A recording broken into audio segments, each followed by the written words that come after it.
Halo guys, bertemu lagi dengan saya Rindiani Saputri dari Prodi S1 Farmasi Universitas Megareski.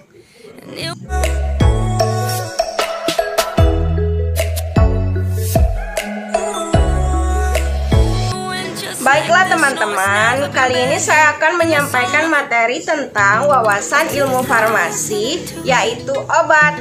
Simak video saya sampai habis ya, dan jangan lupa like, comment, and subscribe. Baik teman, apa itu obat?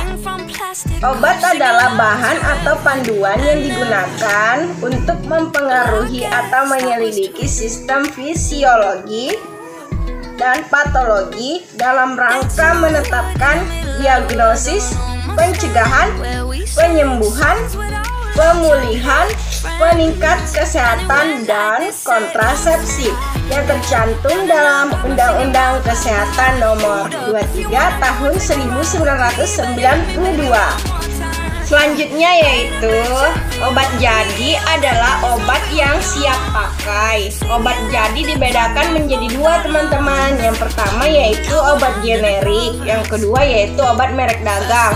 Yang pertama pengertiannya obat generik. Apa itu obat generik? Yaitu obat yang terdaftar menggunakan nama generik, yaitu nama obat tradisional atau nama lazim yang sering dipakai. Dalam penulisan obat generik terdapat hal-hal yang perlu diketahui, yaitu yang pertama, nama generik lebih informatif dari nama dagang. Kedua, memberi kemudahan pemilihan produk. Ketiga, obat generik dasarnya lebih murah. Yang keempat, resep atau order dengan nama generik. Selanjutnya yaitu teman, obat nama dagang adalah obat jadi dengan nama dagang yang terdaftar atas nama pembuat dan dijual dalam bungkus asli pabrik yang memproduksinya. Baiklah teman-teman, di sini pasti banyak yang belum tahu dalam penggolongan obat menurut Pemerintah Kesehatan Nomor 917 atau tahun 1993. Nah, di sini saya akan memberitahukan beberapa obat yang tergolong dalam peraturan pemerintah. Yang pertama yaitu terdapat obat bebas. Obat bebas adalah obat yang dijual bebas di pasaran dan dapat dibeli dengan resep dokter. Contohnya yang biasa kita beli-beli yaitu paracetamol. Yang kedua yaitu obat bebas terbatas. Obat bebas terbatas termasuk obat keras tetapi masih dapat kita beli atau dijual, yaitu contohnya CTM yang biasa dipakai untuk obat gatal. Selanjutnya yaitu ketiga, obat keras dan psikotropika adalah obat yang hanya dapat dibeli di apotik dengan resep dokter. Contohnya yaitu asam mefenamat. Nah, yang keempat yaitu salah teman-teman. Selanjutnya yaitu psikotropika adalah obat keras yang menyebabkan perubahan pada mental dan perilaku. Contohnya itu diazepam dan fenobarbital. Oke, di sini saya akan menulis nanti ya. Yang keempat, selanjutnya yaitu obat narkotika adalah obat yang dapat menyebabkan penurunan atau perubahan kesadaran. Contohnya itu morfin, petidin. Ini banyak banget disalahgunakan oleh manusia. Nah, di situ banyak kita temui permasalahan-permasalahan yang terjadi di berita. Itulah contohnya obat narkotika yang dapat merusak manusia. Selanjutnya yaitu informasi pada kemasan obat.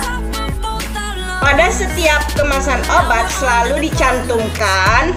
Nah, di sini saya akan menjelaskan obat mana yang aman dapat digunakan untuk kita yang ingin membeli obat. Yang pertama, nama obat. Yang kedua, komposisi. Yang ketiga, indikasi. Yang keempat, informasi cara kerja obat. Yang kelima, aturan pakai. Yang keenam, peringatan. Ketujuh, perhatian.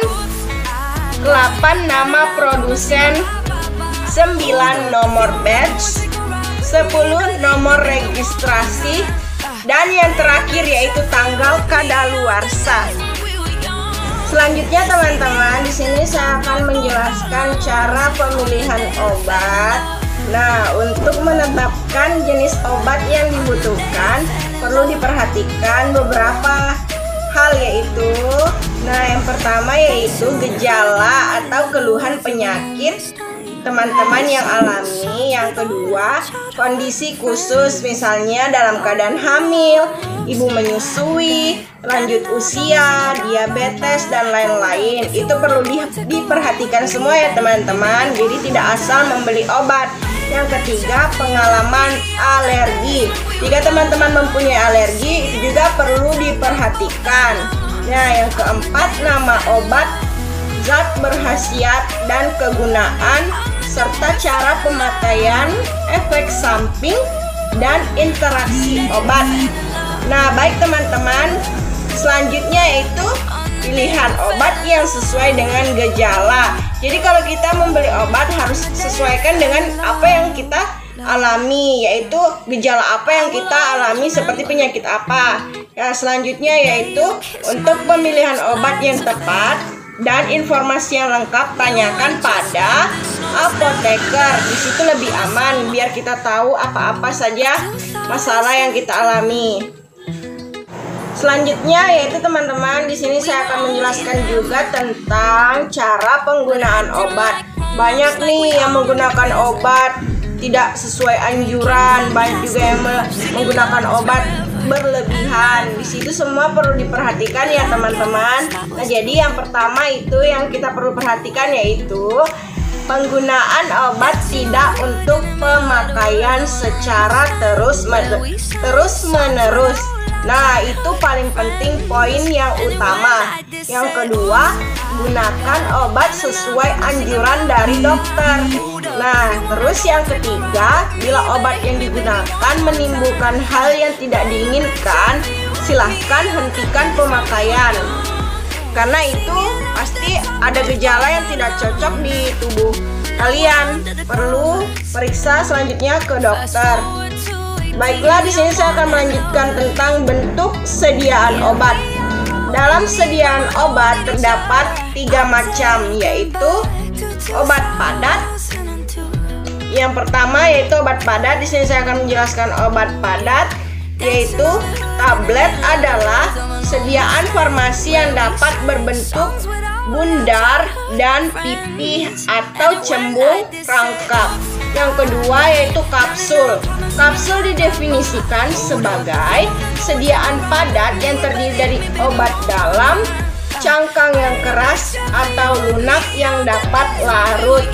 Yang ketiga, obat kaplet. Obat kaplet adalah bentuk tablet yang dibungkus dengan lapisan gula. Yang keempat yaitu serbuk atau powder, aerosol. Selanjutnya yaitu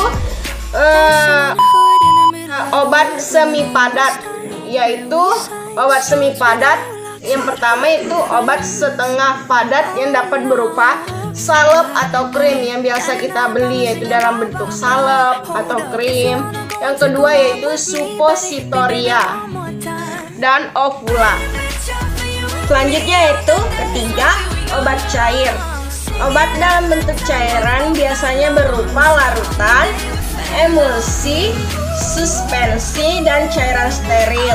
Nah, baiklah teman-teman, itu tadi 3 macam obat yang saya jelaskan. Selanjutnya saya di sini melanjutkan definisi obat memiliki banyak artian, yaitu yang pertama dalam farmakologi, obat adalah zat kimia. Biasanya struktur kimianya diketahui ketika diberikan kepada organisme hidup akan menghasilkan efek biologis. Nah, selain itu, obat farmasi juga disebut medikasi atau obat dalam pemahaman masyarakat umum. Adalah zat kimia yang digunakan dalam tubuh manusia. Nah, di sini untuk mengobati, menyembuhkan, mencegah atau mendiagnosis suatu penyakit atau untuk meningkatkan kesejahteraan. Itu poin utama dalam mengkonsumsi obat. Nah, selain itu ada juga secara tradisional yang biasa digunakan nenek moyang kita, teman-teman. Obat diperoleh melalui ekstrak tumbuhan obat. Di sini kita bisa tahu dalam obat-obatan farmasi dapat digunakan dalam jangka waktu terbatas atau secara teratur untuk gangguan kronis yang akurat. Baiklah teman-teman, mungkin cukup sampai di sini dulu materi tentang obat yang saya sampaikan. Kurang dan lebihnya mohon dimaafkan. Dan terima kasih untuk kalian semua yang menonton video saya sampai habis. Jangan lupa like, komen, and share ya teman-teman. Semoga ilmu yang saya berikan bermanfaat untuk kalian semua. See you next video. Thank you.